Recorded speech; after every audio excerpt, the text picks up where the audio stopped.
D'abord, je suis très heureux d'être parmi vous, ici à Huy, la Sarthe, la plaine, mais c'est sur la montagne. Et c'est un bonheur et une joie. Nous sommes réunis au nom du Père et du Fils et du Saint-Esprit. Le Seigneur soit avec vous.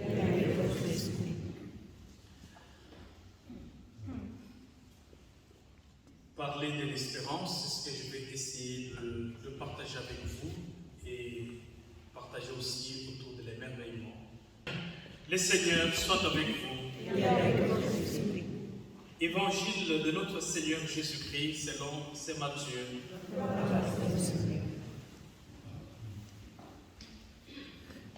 Nous lisons Matthieu chapitre 6, versets 25 à 34.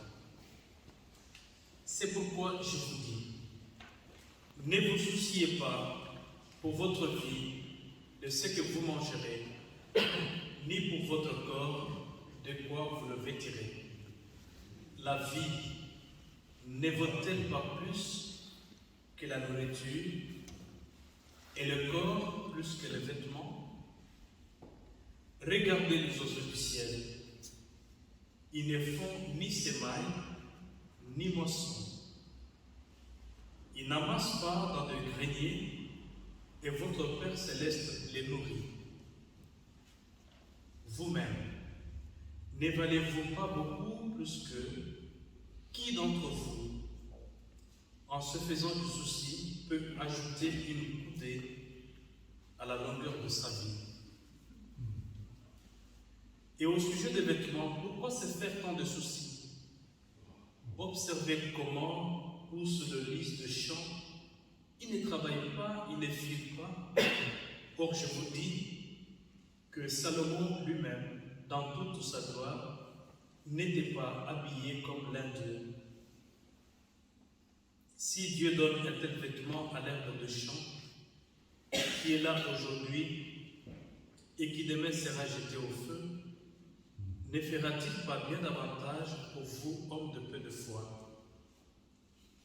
Ne vous faites donc pas tant de soucis, ne dites pas qu'allons-nous manger, ou bien qu'allons-nous boire, ou encore avec quoi nous habiller. Tout cela, les païens le recherchent. Mais votre Père céleste sait que vous en avez besoin. Cherchez d'abord le royaume de Dieu et sa justice, et tout ce que vous sera donné par secours, et tout cela vous sera donné par secours. Ne vous faites pas des soucis pour demain. Demain aura souci de lui-même. À chaque jour suffit sa peine. Frères et sœurs, acclamons cette parole de Dieu. Louange à toi, Seigneur Jésus.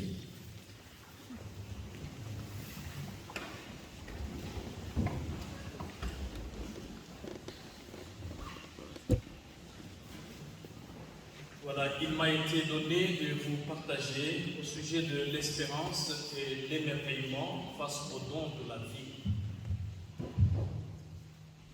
Je vous remercie de l'opportunité que vous m'avez donnée de partager avec vous autour de ce thème important, surtout par ce temps.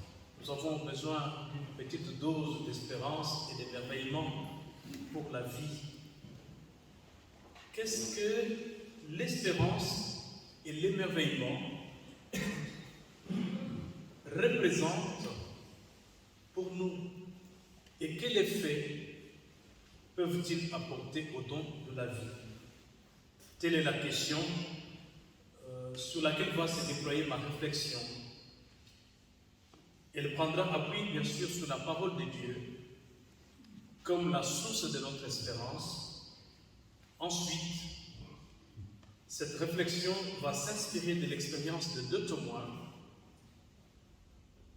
de l'espérance et de l'émerveillement, notamment Saint François d'Assise, puisque moi-même je suis franciscain, et Eti Inesum, que certainement beaucoup d'entre vous connaissent aussi. François, il a lu le texte que je viens de lire. Et ceux qui ont déjà vu le film François Chemin du Soleil, ils vont voir qu'Assise, il s'est promené, il courait, gambadait à travers la prairie fleurie. Il voyait les oiseaux, il s'arrêtait, et c'est ce qu'on connaît parfois de François, mais il y avait beaucoup plus que ça. Et pour vous parler de l'espérance d'abord, je vais utiliser deux images. La première image, ce sont les bourgeons d'une orchidée. Et la deuxième image, ce sont les ailes d'un oiseau.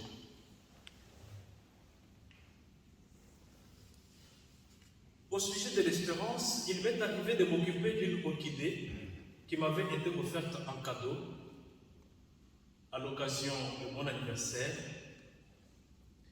Et après m'avoir apporté tant de joie et embelli mon environnement, je m'étais mis, quand elle a perdu les belles fleurs, je m'étais mis à l'entourer aussi de mes soins et de mon attention. Et chaque jour, je peux vous le dire, je guettais avec impatience ces bourgeons. Mais de plus en plus, ma patience devenait aussi longue et elle était mise à dure épreuve. Si bien qu'à un moment donné, je me demandais, mais est-ce qu'elle n'est pas morte cette plante? Est-ce qu'il faut continuer à lui donner de l'eau? C'était des questions que je me posais. Mais quand même, quelque part, au fond de moi, il y avait encore une petite dose, un petit fond de confiance qu'un jour, mon orchidée me ferait une belle surprise. Même si je n'étais pas tout à fait convaincu, mais il y avait un petit fond au fond de moi qui me disait, ne désespère pas, continue d'arroser et de prendre soin. Ce que je fais. Et à vrai dire, ces petits fonds de confiance décuplaient ma joie de la soigner inlassablement, même si je ne savais pas quel allait être l'aboutissement. Un bon matin, je me réveille, je m'approche, je regarde la plante et je vois quelques bourgeons. Ceux qui ont des orchidées dans leur maison, qui ont d'autres fleurs, ils savent, quand ils voient une plante qui tendait vers la mort et qui porte des bourgeons, c'est que cela donne dans les cœurs. Et tout de suite, j'ai appelé ces bourgeons mes bourgeons d'espérance. Promesse de vie. C'était le bourgeon d'espérance. Il portait la promesse de vie d'une nouvelle floraison. Ils étaient des porteurs de la joie à venir. À l'image de ces bourgeons, l'espérance a une double dimension. Il est d'abord déploiement de la promesse de vie. C'est ce que l'espérance est. Promesse de vie et attente active. Je souligne bien, attente active. On n'attend pas passivement. Dans ce déploiement de vie, il y a quelque chose qui s'est fait. Et les bourgeons d'espérance sont ce que l'espérance est pour le chrétien. Promesse de vie et attente active pour que cette vie puisse s'épanouir et apporter toute la joie qu'on attend d'elle. Donc, elle est une réalisation progressive vers la plénitude et l'entraîne vers une ultime cible. L'espérance est déploiement d'une promesse de vie qui nous entraîne vers une cible. Et à ce titre, elle a pour aboutissement comme cible Dieu lui-même. Voilà pourquoi l'espérance d'Israël n'est pas fondée sur n'importe quoi. L'espérance d'Israël est fondée sur la cible qui est Dieu.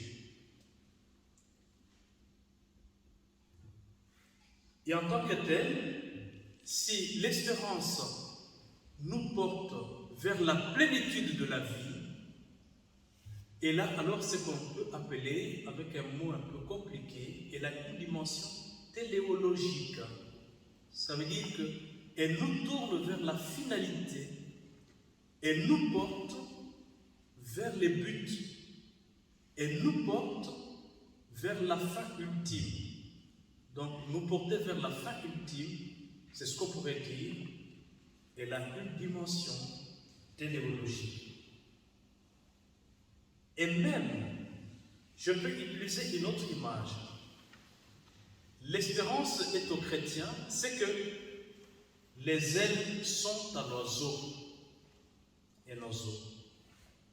Briser les ailes de nos os, c'est lui opposer une vie contre nature. C'est l'amputer dans son être. Il peut marcher, mais c'est contre nature pour un oiseau. C'est le priver du levier de son bonheur et de sa liberté de s'envoler. Et nous savons ce que signifient en français les expressions telles que avoir du plomb dans l'aile ou bien battre de l'aile. Ça veut dire qu'il y a quelque chose qui ne va pas. Et l'espérance est aux chrétiens, pas seulement aux chrétiens, mais et pour toute personne, c'est que les ailes sont pour un oiseau. Quand on a les ailes brisées, on sait ce que ça veut dire.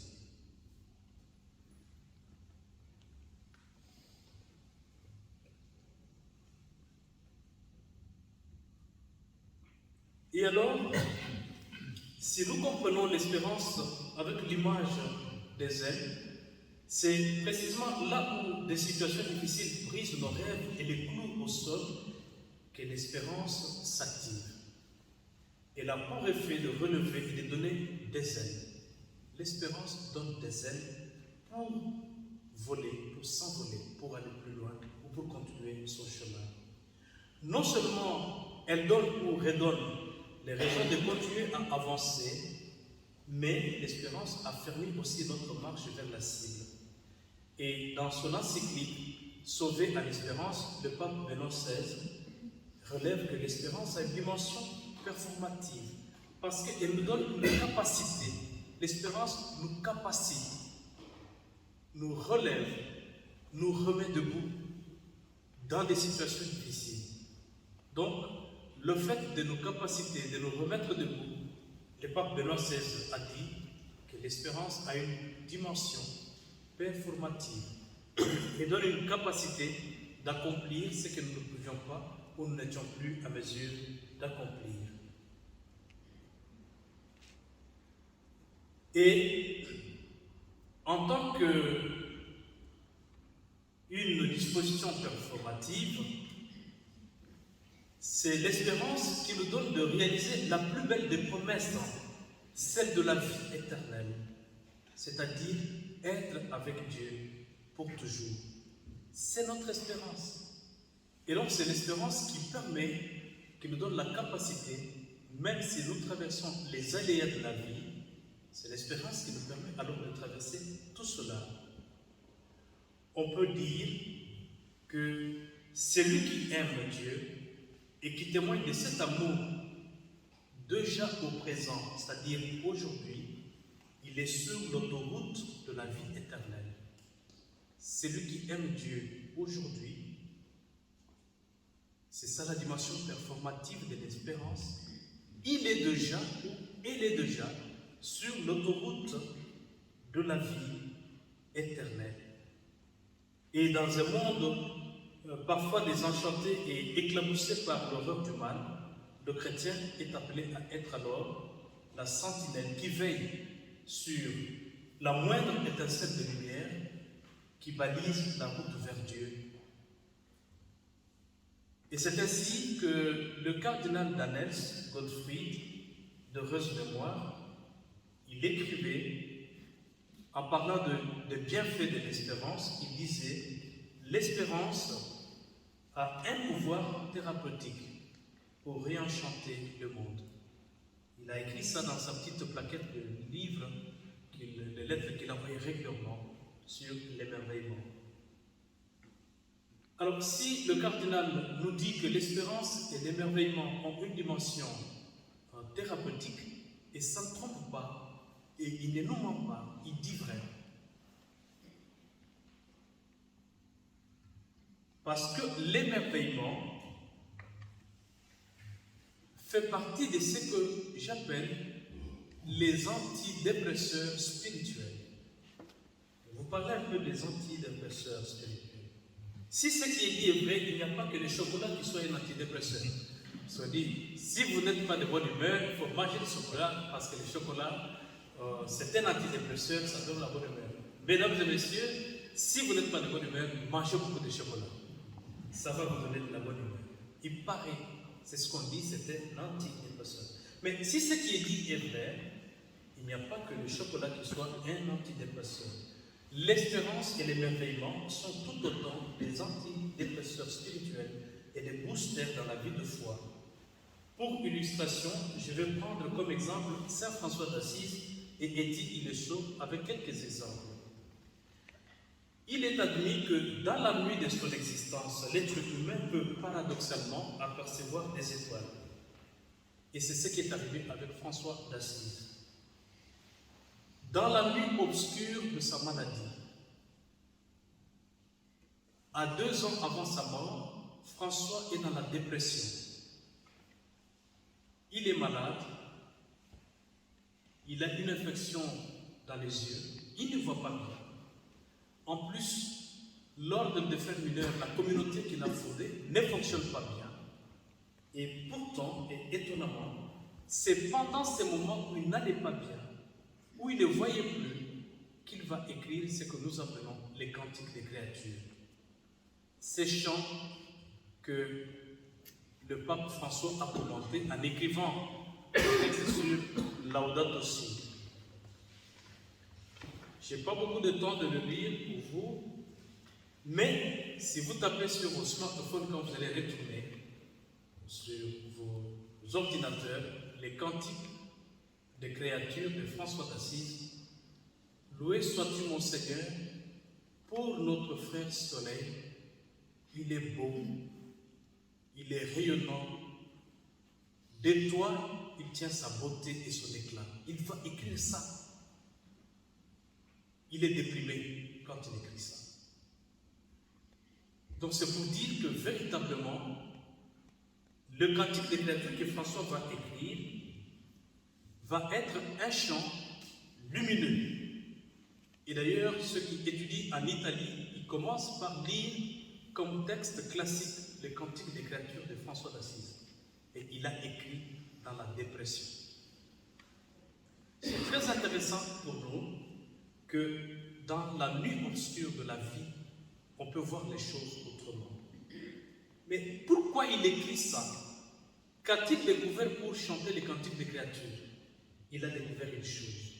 C'est en ce moment-là où les forces sont en train de le quitter, où le moral est dans ses talons, c'est en ce moment-là que François découvre que la vie est un don et non pas un dû. Notre vie est un don gratuit, ce n'est pas un dû. Il découvre ça au moment où il ne va pas bien. Et cette découverte, le fait de reconnaître que la vie est un don infini et gratuit de Dieu, voilà une vérité ô combien thérapeutique et libératrice des angoisses existentielles de François.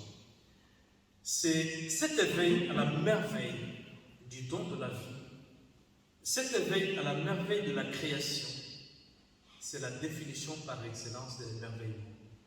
S'émerveiller, dans les mots s'émerveiller, je peux le couper en deux. Il y a les mots éveil et merveille. L'émerveillement, c'est quelqu'un qui s'éveille aux merveilles. Jusque-là, il n'avait pas réalisé que sa vie était un don. Mais c'est dans la maladie qu'il comprend l'importance de la vie.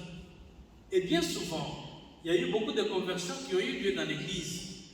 Quand tout va bien, on ne connaît pas Dieu. Mais quand ça va mal, on dit, mais où est ce Dieu? Mais quand tu étais bien, est-ce que tu posais la question où est Dieu? Tu poses la question où est Dieu parce que ça ne va pas. Mais lui, c'était dans la maladie à la maladie, qu'il découvre, ah, mon Dieu, la vie est un don. Et qu'il va voir le monde dans sa beauté et dans son harmonie. Alors, il va chanter les merveilles de la création. En ce sens, le cantique des créatures exprime l'espérance chrétienne selon la définition que lui donne Saint Paul.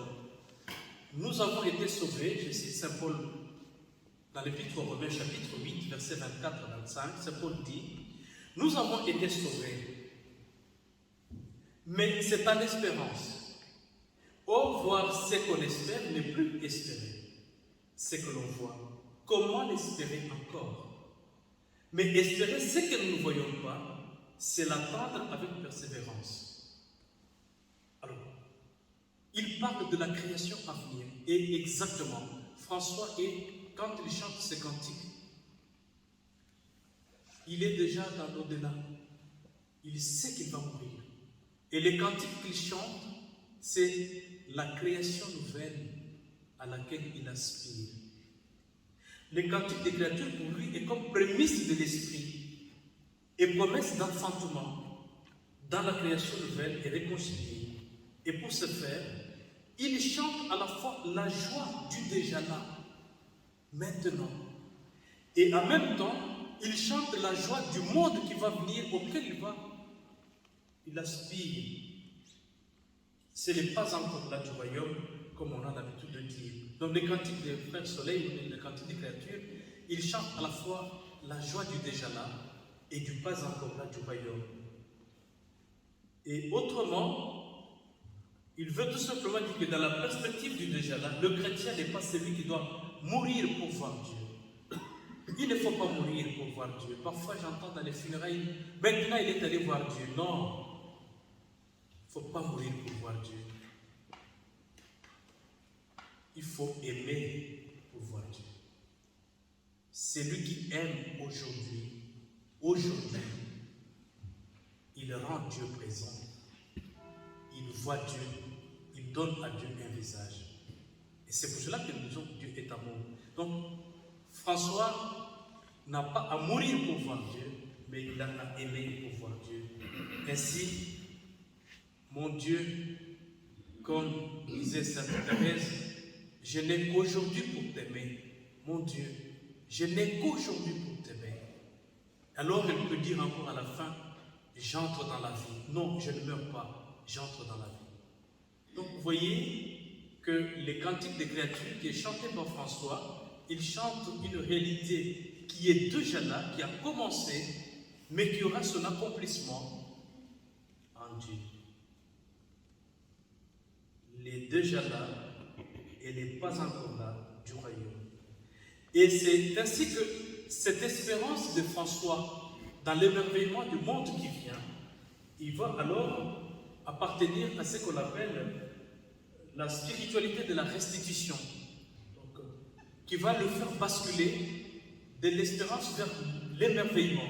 Il va s'émerveiller. Le cantique, c'est un chant d'émerveillement et de louange dans l'espérance de la vie qu'il attend, mais qu'il a commencé déjà aujourd'hui. Alors, la spiritualité de la restitution consiste à rendre à Dieu ce que l'on a reçu. Rendre à Dieu ce qu'on a reçu. Et une manière de rendre à Dieu ce qu'on a reçu, c'est la louange. Quand quelqu'un est dans la louange, il restitue à Dieu ce qu'il a reçu. Il restitue à Dieu ce qu'il est. Donc le cantique des créatures de Saint François appartient à la spiritualité de la restitution. Et cette spiritualité de la restitution, elle est fondamentale dans la vie de n'importe quelle personne. Parce que la spiritualité de la restitution veut dire, mon Dieu, tout est reçu. J'ai tout reçu. Tout est reçu. Et pour François, c'est la notion même de la pauvreté. La pauvreté chez François, tout est reçu. Tout est reçu. Et dans ce sens-là, le riche est un pauvre qui s'ignore. C'est un pauvre qui ignore que tout ce qu'il a, il a reçu. Et donc, cela explique la dimension du partage. C'est partie de cette spiritualité de la restitution. Que tout m'est donné, tout est don, tout est reçu pour être restitué. Regardez, lorsque Jésus meurt, je fais une petite parenthèse, lorsque Jésus meurt, les évangélistes commentent d'habitude, ils disent, et ayant prononcé ces paroles, il a rendu l'esprit. On peut s'arrêter une fois sur la petite expression rendre l'esprit. Qu'est-ce que c'est que rendre l'esprit? Quand quelqu'un meurt, on dit il a rendu le souffle. Mais c'est très intéressant cette expression. On ne peut rendre que ce qui appartient à autrui. On ne rend que ce qui n'est pas à nous. Pourquoi rendre ce qui n'est pas, ce qui est à moi? C'est que le souffle qui m'habite, qui m'anime, n'est pas à moi. Il est à un autre. Et la spiritualité de la restitution restitue tout.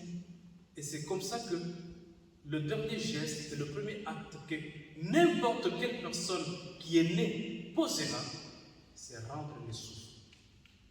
Donc le cantique des créatures est un chant qui appartient à la spiritualité de la restitution. C'est une évidence, ce n'est pas une hypothèse. C'est une évidence. C'est quand on réalise ça qu'on va regarder le monde autrement. Donc, en quelque sorte, on peut dire que l'émerveillement chante la gratuité de la vie par la louange et restitue la vie à son Créateur. Voilà pourquoi l'émerveillement est en quelque sorte l'anti-selfie. Aujourd'hui, on se fait beaucoup de selfies avec les téléphones. L'émerveillement, c'est l'anti-selfie. L'objectif n'est pas tourné sur soi, il est tourné sur lui, le Créateur, le Maître de la vie. Donc les cantiques, quand vous êtes dans la louange, vous êtes dans la dimension de l'anti-selfie, qui en quelque sorte est l'antidote du narcissisme. Et ça, on ne réalise pas souvent ça. Parce que la louange vous décentre. Vous n'êtes plus les nombrils du monde. On n'est plus au centre du monde. Mais c'est un autre qui est au centre du monde, c'est Dieu.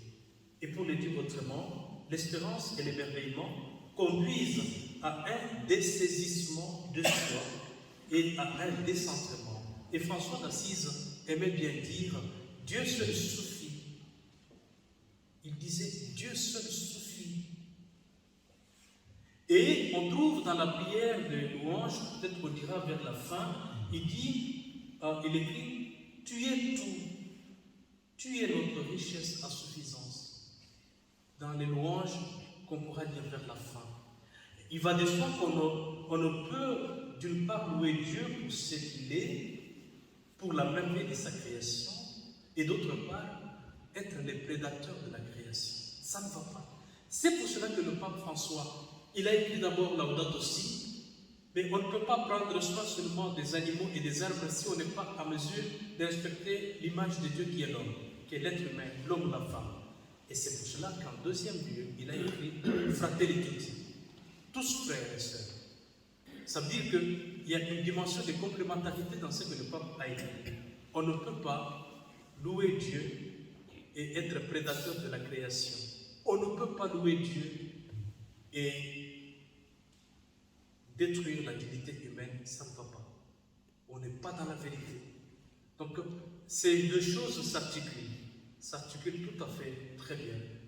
Et les cardinals d'ailleurs de Nels disaient perdre le sens de l'émerveillement, c'est perdre le sens même de la gratuité. Et à ce sujet, voici ce qu'il dit, je le cite. Il y a frustration, notamment de se savoir accepter et aimer, tout simplement pour la personne qu'on est, non pour ce qu'on fait. Être aimé, ce n'est pas la récompense d'une performance, c'est chose gratuite. D'où l'intérêt de cultiver l'émerveillement. Être aimé pour ce qu'on est, pas pour ce qu'on fait. Parce que si notre vie ne dépend qu'à ce qu'on fait, imaginez-vous les jours où vous ne serez plus à mesure de faire quelque chose. Et c'est toute la souffrance quand on atteint un certain âge et qu'on ne peut plus faire. On dit à quoi bon la vie, puisque je ne fais plus rien, comme si la vie, l'importance et la valeur de la vie, c'est limité à ce qu'on fait. Non. Parmi les verbes les plus importants de la vie, et vous pouvez vous poser la question, quels sont les 3 verbes les plus importants de votre vie? Moi, je sais les miens. Le premier, c'est le verbe être, et surtout être avec, parce que c'est un verbe qui éternise. Le deuxième, c'est le verbe aimer. Le troisième,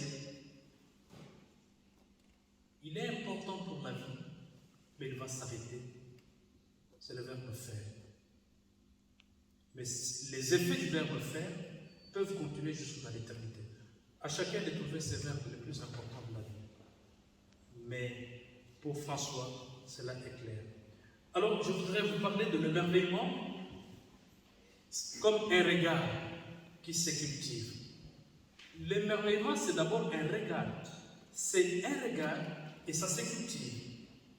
Et il s'agit d'un regard qui, au-delà de la laideur des choses et des êtres, au-delà des échecs et des blessures, des conflits et des violences qui émaillent notre vie, se pose sur la minuscule étincelle du beau, du bon, du bien, à cueillir, à recueillir et à sauver dans l'être et dans le monde. Ça, c'est l'émerveillement. Il s'agit du regard, comme je le dis, qui transcende les laideurs, qui va au fond des choses, qui ne se limite pas, mais qui va chercher, et dans les êtres et dans les choses, l'étincelle du bon, du beau et du bien qu'il y a dans cet être, dans cette chose.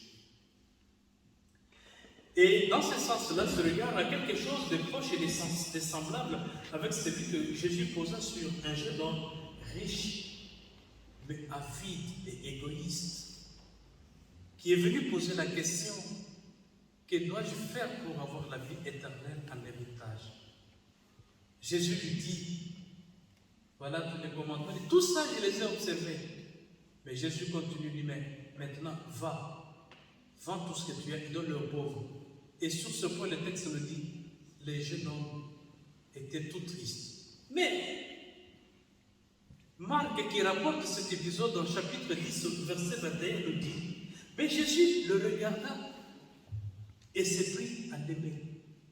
Malgré son égoïsme, c'était un radin. Mais Jésus le regarde et lui dit, il pose sur lui son regard et il l'aime. Alors, pour dire quoi? Si dans ses racines profondes, ce regard ne naît pas sur un terreau d'un cœur pur, si ce regard n'a pas pour terreau la pureté des cœurs et d'intention, il y a quelque chose qui peut être faussé. Mais ce regard ne vient pas seulement d'un terreau, d'un cœur pur, mais il trouve sa racine dans l'amour. C'est dans l'amour que s'origine l'épicentre de son rayonnement. C'est ce qui fait qu'on peut regarder tous la même chose. On peut regarder la même personne, mais on ne va pas dire la même chose de ce qu'on a vu. Parce que notre regard intérieur, notre œil intérieur, il a déjà des prédispositions ou des prérequis. Aujourd'hui, on dirait que notre œil intérieur est déjà programmé. Il nous faut reprogrammer notre regard intérieur. Et pour reprogrammer notre regard intérieur sur un fond positif, ça change beaucoup de choses. On ne verra plus les choses de la même manière. Et alors on peut dire de ce point de vue qu'il faut regarder les choses avec le regard de Dieu. Et le regard d'émerveillement a ceci de particulier qu'il donne de regarder les êtres et les choses pour ce qu'ils sont avec l'œil de leur Créateur. Qu'est-ce que Dieu dit quand il crée dans le livre de la Genèse? Il le répète chaque fois: Dieu vit que cela était comment? Bon. Dieu vit que cela était bon, ce qu'il a créé. Donc le regard d'émerveillement, c'est le regard même de Dieu, le Créateur. Quand il a créé toutes choses, il le regarde et dit, cela était bon. Et je vous dis aussi ce que petit illustration que je cite. Il dit, le paysage que chaque être humain porte en soi, il le cherche aussi à l'extérieur. et n'est pas loin de ce que nous dit l'évangile de Luc au chapitre 11, verset 34, qui dit ceci, je le cite, Luc, « La lampe de ton corps, c'est l'œil. Quand ton œil est sain, ton corps tout entier est aussi dans la lumière. Mais si ton œil est malade, ton corps aussi est dans les ténèbres. » Il dit la même chose avec Éthique, il est son, ou bien Éthique, il est son, dit ces choses autrement. Et donc, pour cultiver la pureté de cœur, il y a notre frère Éloi Leclerc, dans son livre qui est bien connu, La sagesse des pauvres, il dit, tourne ton regard vers Dieu, admire-le, réjouis-toi de ce qu'il est, lui, toute sainteté, rends-lui grâce à cause de lui-même. Et quand tu es ainsi tourné vers Dieu, ne fais surtout aucun retour sur toi-même. Vous comprenez, frères et sœurs, ce regard se reçoit dans la prière. Le regard d'émerveillement, il se reçoit dans la prière, il se cultive, il s'entretient. Il se reçoit dans la prière, il se cultive, il s'entretient. Et dans une certaine mesure, il le relève même de la conversion. Et je voudrais illustrer cela, je ne sais pas combien de minutes j'ai encore me donner, j'ai déjà pris tout le temps. 5. Oui, je le sais. Parfait. Donc je voudrais ici illustrer mon propos à partir du testament de Saint François et d'une source franciscaine que nous appelons dans notre jargon miroir de perfection. Alors, dans le testament spirituel, c'était le dernier document de François avant de mourir, il laisse un testament, comme nous laissons le testament à nos familles. Alors il dit ceci, comme j'étais dans le péché, il me semblait extrêmement amer de voir des lépreux. Mais le Seigneur lui-même me conduisit parmi eux, et je fis miséricorde avec eux. Et en m'en allant de chez eux, ce qui me semblait amer fut changé pour moi en douceur de l'esprit et du corps. C'est la grâce de la rencontre avec le Seigneur qui a transformé complètement son regard. Il ne pouvait pas supporter de regarder les lépreux. Mais quand le Seigneur l'a touché, il l'a vu dans ses corps sales, défigurés. Il l'a vu au fond, par la grâce de Dieu, que ce qui était amer était devenu douceur pour les corps et pour l'âme. La conversion de regard, c'est une dimension importante aussi. Et se situant dans la continuité de l'émerveillement originel de Dieu, François s'efforce aussi de trouver le bon qu'il y a non seulement dans la création, mais aussi dans chacun des frères. Et alors, dans le deuxième texte de l'Europe de la perfection, une demande a été faite à François de lui donner le portrait d'un supposé parfait frère mineur. Et voici sa réponse. Mais François, donne-nous quelles sont les qualités pour avoir vraiment un produit fini d'un bon franciscain. Un produit fini d'un bon franciscain. Vous allez le trouver. Mais François l'a trouvé. Écoutez ce qu'il dit.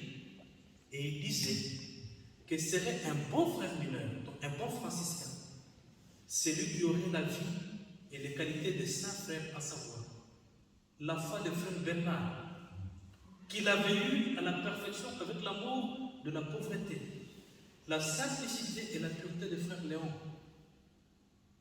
la courtoisie de frère Ange, qui fut le premier chevalier qui vint à l'ordre, l'allure agréable et l'intelligence naturelle, l'esprit élevé en contemplation que frère Gilles eut jusqu'à la plus haute perfection, la prière vertueuse et continue de frère Ruffin, qui priait toujours sans interruption, même en dormant.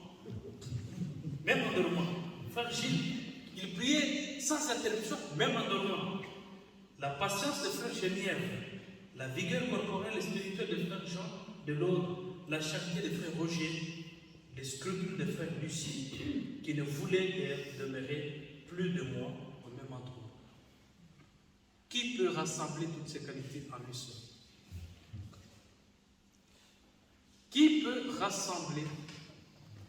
Personne. Donc, vous voyez que François, il a tissé tout cela en cueillant le meilleur de chaque frère pour constituer un bouquet. Il se refuse de réduire d'emblée l'autre à un monstre en tant que l'absolue incarnation du démon. Non. Dans n'importe quel frère, il a trouvé une qualité. Il a trouvé une qualité et c'est ça qu'il a cherché. Le bon, le bien, le beau qu'il y a au fond des lettres. En dépit de ces ombres, l'autre ne peut avoir en lui une étincelle d'humanité pouvant être dévoilée par la cataracte du péché spirituel et provoquer des troubles de vision. Oui, ça arrive. Alors, d'où l'importance, comme je le dis, de rééduquer, de reprogrammer l'œil intérieur pour voir autrement. Alors, le deuxième exemple que je vais citer, je passerai un peu plus vite, c'est Eti, il est sourd. S'émerveiller avec Eti, il est sourd. C'est une jeune dame juive qui a été en déportation, qui d'abord est restée dans les camps de concentration à Westbourg, c'était en Hollande, avant de mourir le 30 novembre 1943 à Auschwitz en Pologne. Alors que l'horizon semblait s'obscurcir, le soleil brillait et se mit d'éclat dans son cœur. Pour elle, Eti, il est sourd, et il dit, lorsque l'espace vital se retrousse, celui de l'âme grandit. Mais je vous dis, vous pouvez lire La paix dans l'enfer. C'est un livre qui est écrit sur elle. Il y en a beaucoup. Mais je peux vous dire, cela, c'est un livre de poche. La paix dans l'enfer. Le deuxième, c'est Une vie bouleversée. Et je vais vous partager un peu quelques témoignages en passant rapidement. Il dit, au milieu de ces situations, de ces horreurs de la déportation et de la guerre, Eti, il est sourd, témoigne de l'inacceptable et parle de la paix dans l'enfer. Pour elle dit, renoncer à la vie intérieure me semble une mutilation, car c'est en elle que s'origine le visage du monde et toute résistance à la barbarie qui vient. Elle résiste par la beauté, par l'émerveillement, par l'amour contre la haine. Bien qu'en attente du jour de sa déportation, voici ce qu'elle contemple dans ce camp qu'elle décrit. Je vous passe les détails, mais son regard dans ce camp va aller sur le jasmin. Et elle écrit, ah oui, le jasmin, comment est-ce possible, mon Dieu? Il est coincé entre les murs des bras, les voisins derrière et le garage. Il a vu sur les toits plats, sombre et boueux le garage. Au milieu de toute cette grisaille et de cette pénombre boueuse, il est si radieux, si immaculé, égaré dans un bas quartier. Je ne comprends rien à ces jasmins et je crois en Dieu. Même si, avant peu, en Pologne, je dois être dévoré par les poux, ce jasmin, il me laisse sans mots. Il est là très longtemps déjà, mais c'est maintenant qu'il me laisse sans mots. Il faut le faire. Vous voyez la dimension thérapeutique, l'aspect antidépresseur. Quand nous sommes dans les maladies où le corps est en train de nous lâcher, est-ce qu'on peut avoir le temps de contempler les jasmins quand les cadavres jonchent autour de nous? Non. Mais c'est là qu'elle a puisé l'énergie et la force. Eti, il est sûr, est aussi consciente d'accepter les dépérissements de la nature, dans la nature sans y opposer de résistance. Et lorsque peu de temps après, elle vit le jasmin et ses fleurs blanches flotter dans les flaques boueuses noires suite aux effets des pluies et des tempêtes, sa réaction est encore plus étonnante. Elle donne à ce jasmin une seconde vie en Dieu. Et voici ce qu'elle dit. Mais quelque part en moi, ces jasmins continuent à fleurir. Aussi exubérant, aussi tendre que par le passé, et il reprend ses effluves autour de ta demeure, mon Dieu. Tu vois comment je prends soin de toi. Je ne t'offre pas seulement mes larmes et mes tristesses, mes tristes pressentiments en ce dimanche matin venteux et grisâtre. Je t'apporte même un jasmin odorant. Et je t'offrirai toutes les fleurs rencontrées sur mon chemin, mon Dieu. Elles sont légion, crois-moi. je vais te rendre ton séjour le plus agréable possible. Mais c'est elle qui pouvait attendre qu'on lui donne un séjour agréable. Mais dit, je veux te rendre un séjour agréable possible. Mais c'est inouï ça. C'est le monde à l'envers ça. Et pour prendre un exemple au hasard, elle ajoute, si j'étais enfermé dans une étroite cellule et que je vois un nuage passer au-delà de mes bourreaux, je t'apporterai ces nuages. Mon Dieu, si du moins j'en avais la force. Je ne puis rien garantir d'avance, mais les intentions sont les meilleures du monde. Tu le vois. Il faut être éthique, il est soumis. Et c'est Jasmin, ça représente sa vie qui va pourrir, qui va mourir. C'est sa vie qui fera finalement l'offrande devant son Dieu.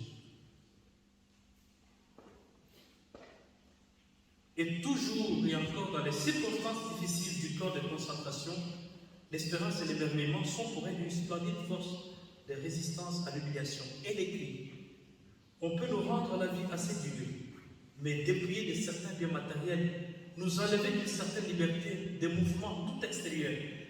Mais c'est nous-mêmes qui nous dépouillons de nos meilleures forces par une mauvaise disposition d'esprit.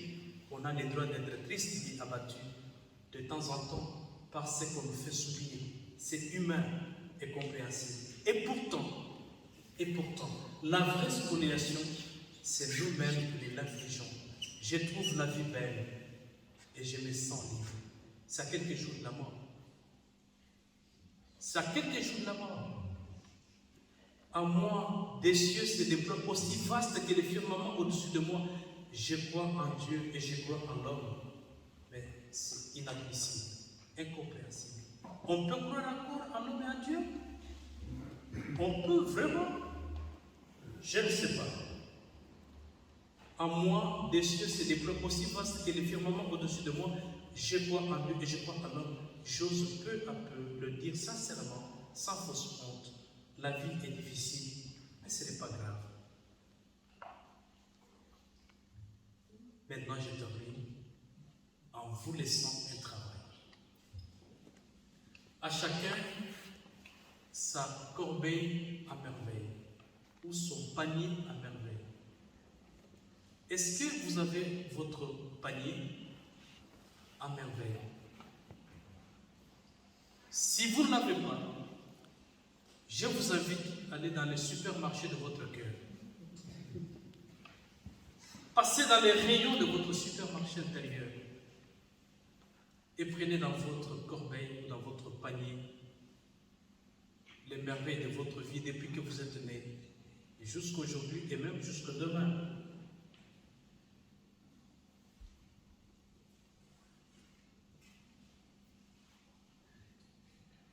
De Jésus, en passant par François et Getty, il est sous.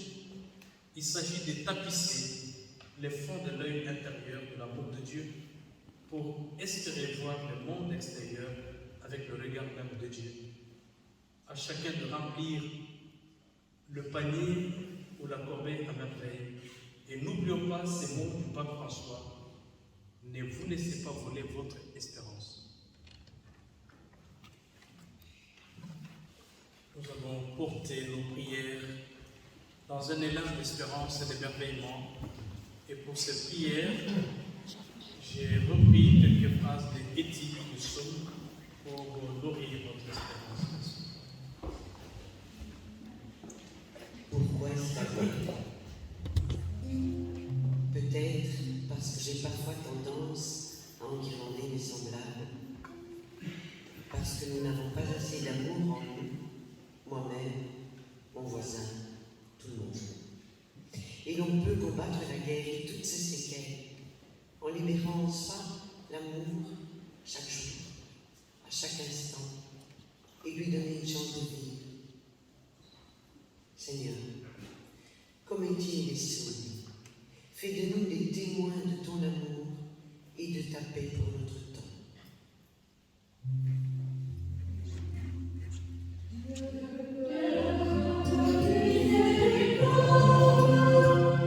Écoute ton frère.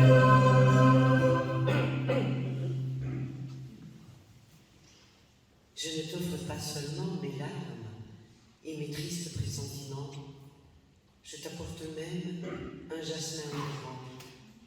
Si j'étais enfermée dans une étroite cellule et que je vois un nuage, mon Dieu, si du moins j'en avais la force.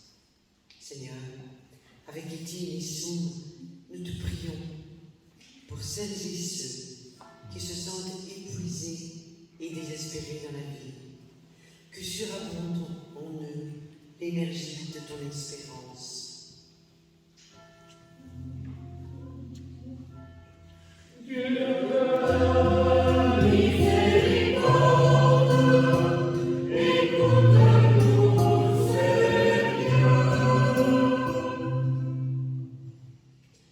Toi qui m'as tant enrichi, mon Dieu, permets-moi aussi de donner à pleine main. Le soir aussi, lorsque couché dans mon lit, je me recueille en toi, mon Dieu. Des larmes de gratitude m'inondent parfois le visage, et c'est cela ma prière à moi. Seigneur, avec Étienne et Somme, renouvelle en toutes circonstances notre capacité d'émerveillement. Le Seigneur soit avec vous. Et avec votre esprit. Et que Dieu, plein d'amour, de bonté, vous bénisse et vous accompagne. Le Père, le Fils et le Saint-Esprit. Amen. Allez dans la paix et la joie du Christ. Nous rendons grâce à Dieu.